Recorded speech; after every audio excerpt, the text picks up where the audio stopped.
কাকা হ্যাঁ সবই বললাম জানো, হ্যাঁ বাবলু, কিন্তু টাকাটা দিতেই হবে।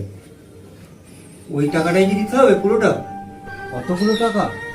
না না, অত দিতে হবে না, তুমি 4 লাখ দিলেই হবে। অতগুলো টাকা কোথায় পাবো?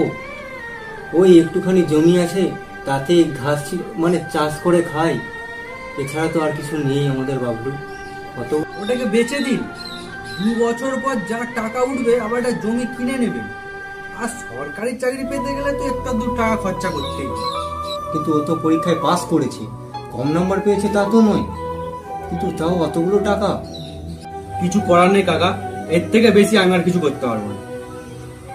বাবলু দেখো না, দেখো না একটু বাবলু, বাবলু দেখো না বাবলু, বাবু বাবলু দেখো না, ফাইলটা নিয়ে আয়। দেখো না বাবলু একটু, কতক্ষণ বলেছি তোকে ফাইলটা আনতে? বাবলু কেন এখানে ঘ্যান ঘ্যান করে যাচ্ছিস? বাবলু, বাবলু একটু দেখো না বাবলু, বাবু কোথায় গেলি? বাবলু, এই ক্যাজটাকে নিয়ে না বাইরে ফেলে দে, বাইরে ফেলে দে।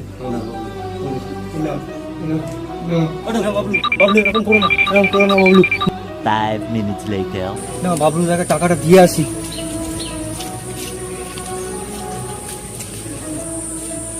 বাবলু এখানে হয়তো 4 লাখ টাকা আছে, গুনে নাও। না না কাকা, গুনতে হবে না না গুনে নাও বাবলু। বাবলু চাকরিটা হবে তো? হ্যাঁ, কিন্তু আমাদের কিছু নেই। হ্যাঁ, হয়ে যাবে হয়ে যাবে। আচ্ছা বাবলু আসছে। হ্যাঁ বাবলু। হ্যালো, আরে বাবলুদা বলছিলাম, আমি কালকে তোর এখানে একটা ছেলে পাঠাবো আমার এখান দিয়ে, রঞ্জিত মল্লিক নামে, ঠিক আছে? ওর চাকরিটা যেন হয়ে যায়, ঠিক আছে? কোনো কথা বলবেন। আর আমাদের সামনাসামনি মতো পোস্টিংটা করবি, ছেলে নাম্বার টাম্বার ভালো আছে।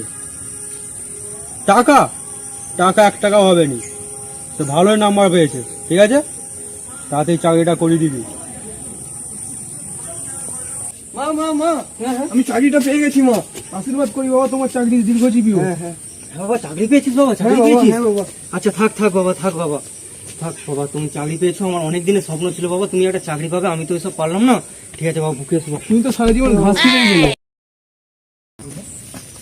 দাদা দাদা দাদা দাদা, আপনি যে নতুন ছেলেপুলেগুলো ঢুকিয়েছিলেন না চাকরিতে, এখন তো প্রচুর ধরপাকড় চলছে, এখন তো ছাঁটাই করে দিচ্ছে। আর ওর মধ্যে মনে হয় গোবিন্দ ছেলেটাও আছে, ওকে মনে হয় ছাঁটাই করে দেওয়া হয়েছে।